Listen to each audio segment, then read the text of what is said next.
নমস্কার, দেখছেন কলকাতা টিভি। আপনাদের সঙ্গে রয়েছি আমি ঋষিকেশ। শুরু করছি নারদ। আজ যে বিষয় নিয়ে আমরা আলোচনা করব, কাঁথির ভূপতিনগরের অর্জুননগরের বিজেপি কর্মীর বাবাকে পিটিয়ে খুনের অভিযোগ। কাঠগড়ায় তৃণমূল। ডেবরায় প্রাক্তন সেনাকর্মী সঞ্জয় বেরার মৃত্যুতে কাঠগড়ায় পুলিশ হেফাজতে মৃত্যুর অভিযোগ শুভেন্দু অধিকারীর।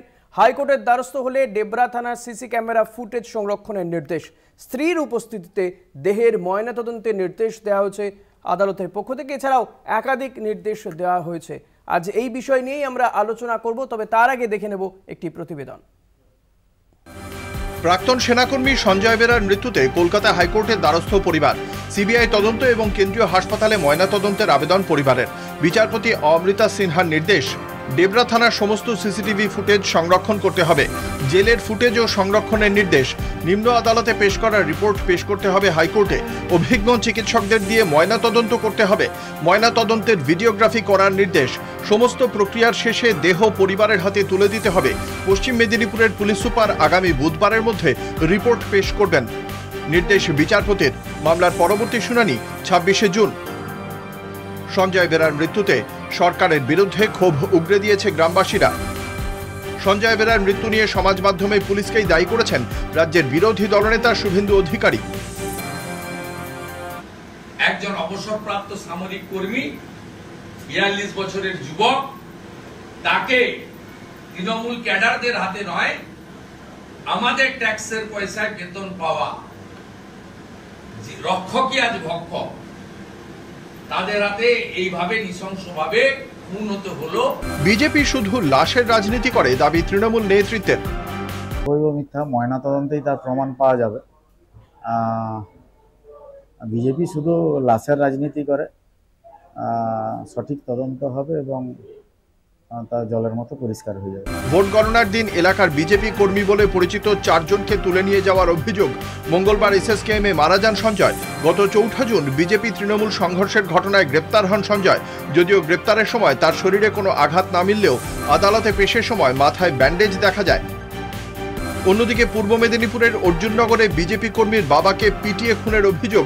ধাইপুকুরিয়ার বিজেপি কর্মী শশাঙ্ক মাইতি দীর্ঘদিন ঘরছাড়া বলে অভিযোগ। মঙ্গলবার রাতে তাঁর বাড়িতে দুষ্কৃতী হানার অভিযোগ। মহিলাদের শ্লীলতাহানির চেষ্টা। শঙ্করবাবুর বাবা গৌরহরি মাইতি বাধা দিলে তাঁকে ঠেলে ফেলে দেওয়া হয় বলে অভিযোগ। গৌরহরি বাবুকে মুখবেরিয়া হাসপাতালে নিয়ে গেলে মৃত বলে ঘোষণা করেন চিকিৎসকরা। তারপরে আমি অসুস্থ বলে আর আমাকে নিয়ে আসছে। কি দিয়ে মেরেছে?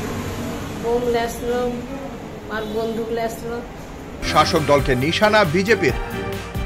তাই তৃণমূল কংগ্রেস একটা সন্ত্রাসবাদী রাজনৈতিক দল।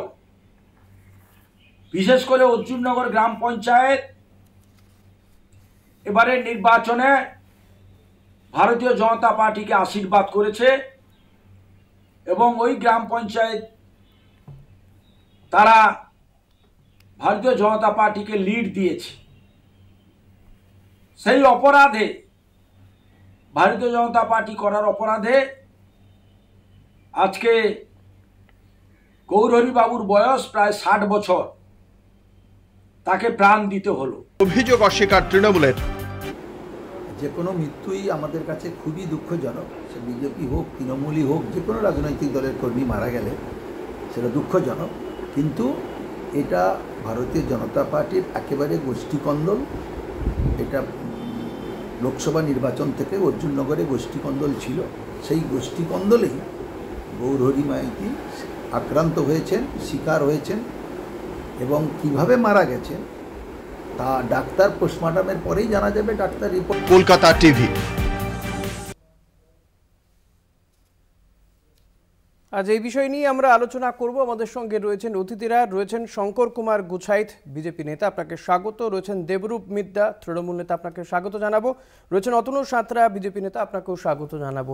আমি আসবো দেবরূপ, আপনার কাছেই আসবো। যেটা জানতে চাইবো যে এই যে ভোট পরবর্তী হিংসা জারি রয়েছে এবং এখানে দুটি জায়গার যে ঘটনা আমরা দেখালাম, বিজেপি করার অপরাধেই কি এই শাস্তি পাচ্ছেন লোকজন? যেখানে আপনারা হেরে গিয়েছেন, বিশেষ করে কাঁথি, তমলুক, পূর্ব মেদিনীপুরে, সেখানে যারা বিজেপি করছেন, যারা আপনাদেরকে ভোট দেননি বলে আপনারা মনে করছেন, তাই আপনারা শাস্তি দিচ্ছেন।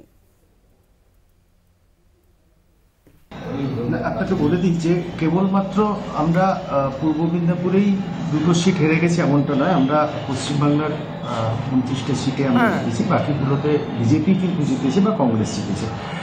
এরকম বিষয়টা কোথাও রাজ্যের বুকে দেখতে পাবেন না যে সেখানেও বিজেপি কর্মীরা আক্রান্ত হচ্ছে। এখন বিষয় হচ্ছে যে অভিযোগ গৌরহরি বাবু যিনি মারা গেছেন, আমরা প্রথমেই বলি তৃণমূল কংগ্রেসের পক্ষ থেকে যে কোনো মৃত্যুকেই আমরা দুর্ভাগ্যজনক এবং দুঃখজনক বলে মনে করি। কোনো মৃত্যুই আমাদের কাছে কাম্য নয়, সেটা বিজেপির কর্মী হোক, সিপিএমের কর্মী হোক বা তৃণমূল কংগ্রেসের কর্মী হোক, সমস্ত মৃত্যুই আমাদের কাছে দুঃখজনক।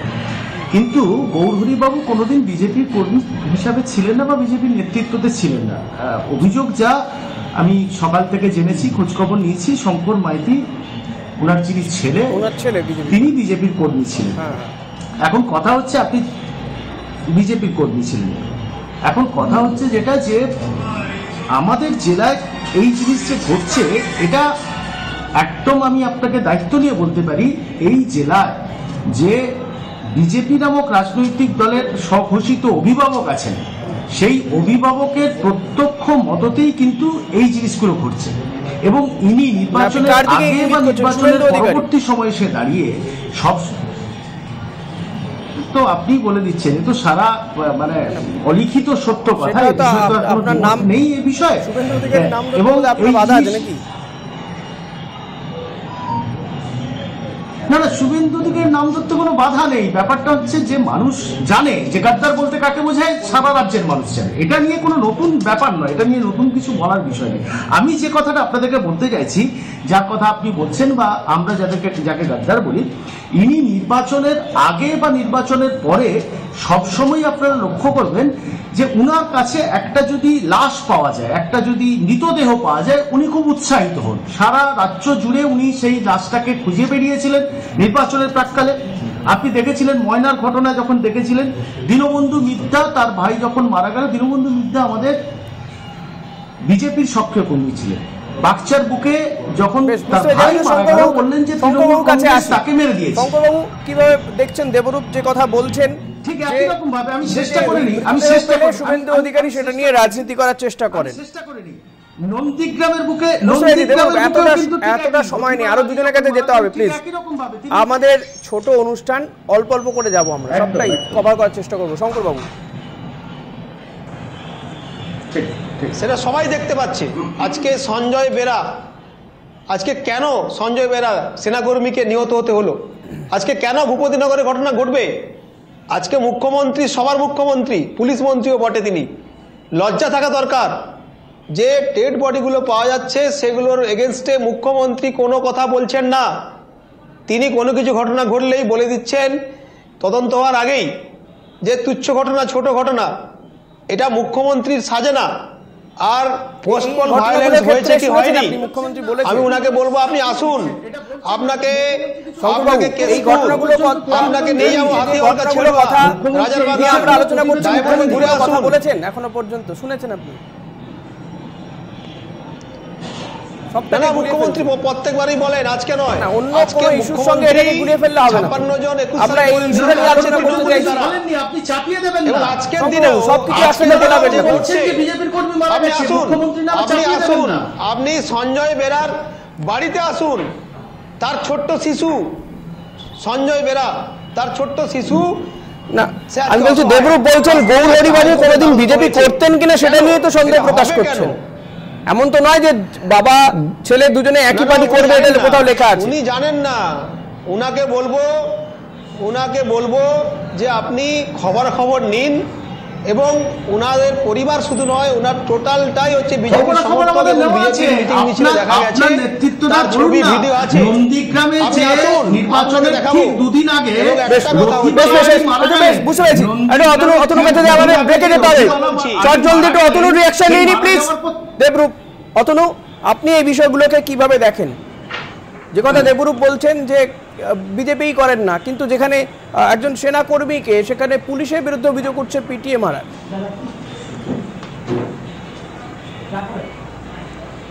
শুনুন, এখন বিষয়টা হচ্ছে তৃণমূলের যিনি প্রতিনিধি আছেন উনি বলছেন যে সমস্ত মৃত্যুই হচ্ছে দুঃখজনক, বেদনাদায়ক। তাই তো বলা উচিত। এইভাবে এই পশ্চিমবাংলায় যে ওনারা এই যে রাজনীতিটা করছে, একদিকে বলছেন বেদনাদায়ক, আর একদিকে মায়েদের কোল খালি করে দেওয়া, বিজেপি কর্মীদের বা বিরোধী যারা রাজনৈতিক দলের কার্যকর্তারা আছে তাদেরকে হত্যা করা, মা বোনেদের উপরে নির্যাতন করা, এটা তৃণমূলের একটা কালচার স্ট্র্যাটেজি হয়ে দাঁড়িয়েছে সারা পশ্চিমবাংলায়। এটা গত বিধানসভা, লোকসভা, পঞ্চায়েত ইলেকশন, পৌরসভা ইলেকশন এবং বর্তমানে আমরা এই খুব সদ্য পার করেছি, এই সদ্য পার করেছি, বুঝতে পেরেছেন, এই লোকসভা ইলেকশন। এখানে আমাদের এখন 25 থেকে 30 জন কার্যকর্তা মারা গেছেন। আর সব থেকে বড় কথা ওনাদের কথা এগুলো সাজে না। ওনারা বলেছিলেন যে মানে কি বলবো, ওনারা বলেছিলেন যে পরিবর্তন হবে কিন্তু কোনো বদলা হবে না। রাজনীতি বামফ্রন্ট সরকার করে গেছেন 34 বছর ধরে। 34 বছর ধরে বাম শাসন যা শিখিয়ে গেছে ওই স্ট্র্যাটেজি তৃণমূল সরকার আবার একইভাবে চালিয়ে যাচ্ছে। ওইখানে কোনো গণতন্ত্রের একটা ছোট্ট বিরতিতে যেতে হবে। বুঝতে পেরেছি অতনু, আপনার বক্তব্য বুঝতে পেরেছি। আমি দেবরূপের কাছে আসবো একটা বিরতির পরে। বিরতির একটা ছোট্ট বিরতির পর ফিরে আসছি, সঙ্গে থাকবেন। ফিরে এলাম বিরতির পর। দেখছেন নারদ, আপনাদের সঙ্গে রয়েছি আমি ঋষিকেশ। আমি দেবরূপের কাছে আসবো। দেবরূপ, এই যে ডেবরাতে সেখানে প্রাক্তন সেনাকর্মীকে পুলিশ হেফাজতে পিটিয়ে মারার অভিযোগ উঠছে, অন্যদিকে তৃণমূল কর্মীদের বিরুদ্ধে অভিযোগ বিজেপি কর্মীদেরকে হত্যা করা হচ্ছে। উল্টে তো আপনাদের বিরুদ্ধে বারবার করে একই অভিযোগ বিজেপি করে যাচ্ছে যে আপনারা জেতার পরে এই ধরনের কাজকর্ম করছেন।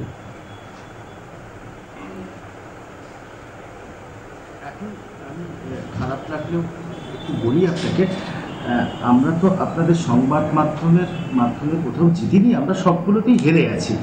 তো স্বাভাবিকভাবে এই যে আপনারা এখন বলছেন যে আমরা জিতেছি, এটাই আমাদের কাছে একটা বিরাট প্রাপ্তি।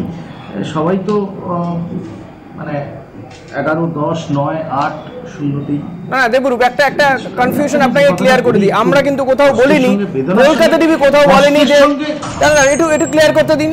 কলকাতা টিভি কোথাও বলেনি যে আপনারা কোথায় এগিয়ে আছেন, কোথায় পিছিয়ে আছেন, কতগুলো জিতেছেন না জিতেছেন। যে কথাটা, যে অভিযোগটা আপনি করছেন, হ্যাঁ তো অভিযোগ আপনাদের বিরুদ্ধে উঠছে, আপনার দায় রয়েছে, শাসক দল আপনারা। ভিত্তিতেই প্রশ্নটা আপনাকে আমি সেই অভিযোগটার ভিত্তিতেই আপনাকে বলি, সবিনয় আপনাকে বলি।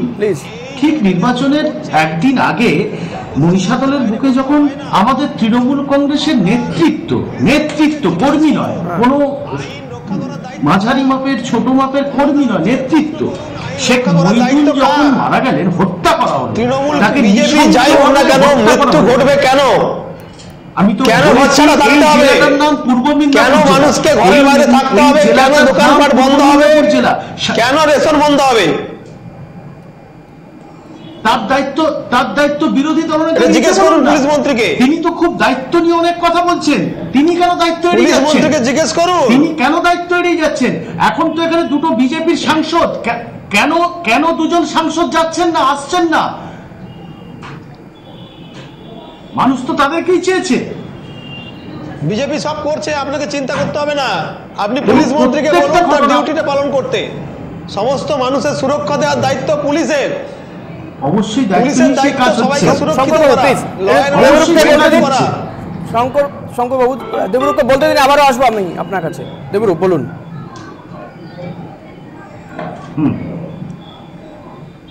এই পরিকল্পনা মাফিক যে ঘটনাগুলো ঘটানোর চেষ্টা হচ্ছে শুভেন্দু অধিকারীর নেতৃত্বে, এটা বুঝতে হবে, সারা রাজ্যে হচ্ছে না।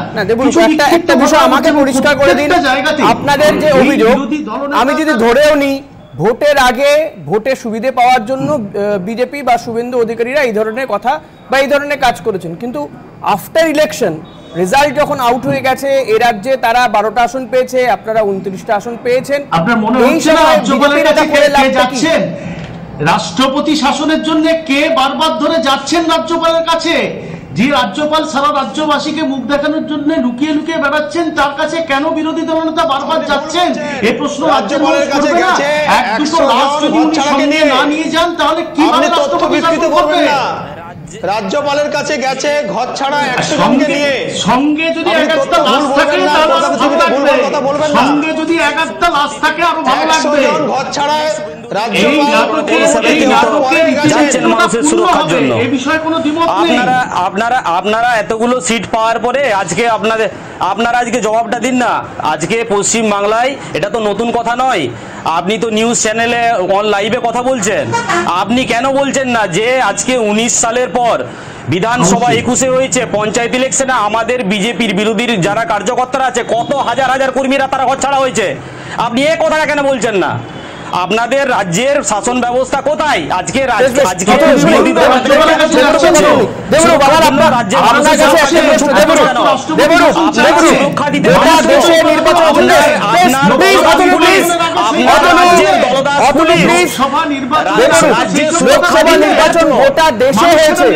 অন্য রাজ্যে অশান্তির খবর নেই, এই রাজ্যে কেন এত অশান্তি হবে? কোথাও উত্তর দেবেন কি? অন্য রাজ্যে ভোট পরবর্তী হিংসা নেই, এই রাজ্যে কেন ভোট পরবর্তী হিংসা হচ্ছে? সমস্ত রাজ্যে অন্য রাজ্যে কেন নেই, এই রাজ্যে হচ্ছে কেন? কোন রাজ্যে এরকম কোন বিক্ষিপ্ত ঘটনা ঘটেনি, কোন রাজ্যে সব রাজ্যে বিজেপি ক্ষমতায় রয়েছে, থাকেনি, কোন রাজনৈতিক দলের কার্যকর্তাদেরকে হত্যা করা হয়নি, শুধুমাত্র ব্যতিক্রমী পশ্চিম বাংলাতে হয়। যতদিন এই তৃণমূল সরকার পশ্চিম বাংলায় থাকবে ততদিনই বিরোধীদের কণ্ঠরোধ করার যে প্রচেষ্টা বা প্রকল্প সেটা একদম রাজ্যের যিনি দলদাস পুলিশ আছে, রাজ্যের মুখ্যমন্ত্রী সহ ওনার যে দলদাস পুলিশ, তারা একত্রিতভাবে এইটাকে চালাচ্ছে। এইসব করে কিছু হয় না, বুঝতে পেরেছেন? শুনুন চুরি আজকে সময় নেই, তিনজনকে ধন্যবাদ জানাতে হবে। অতনু প্লিজ, আর সময় নেই, ধন্যবাদ আপনাকে, ধন্যবাদ দেবরূপকে, শঙ্করবাবুকে অনেক ধন্যবাদ। আজকে আর সময় নেই, আমাদের অনুষ্ঠান এখানেই শেষ করতে হবে, সময় খুবই কম আমাদের এই অনুষ্ঠানে। নারদ আজ এখানেই শেষ করছি। পরবর্তী খবর জানতে দেখতে থাকুন কলকাতা টিভি, রাত দিন 7 দিন।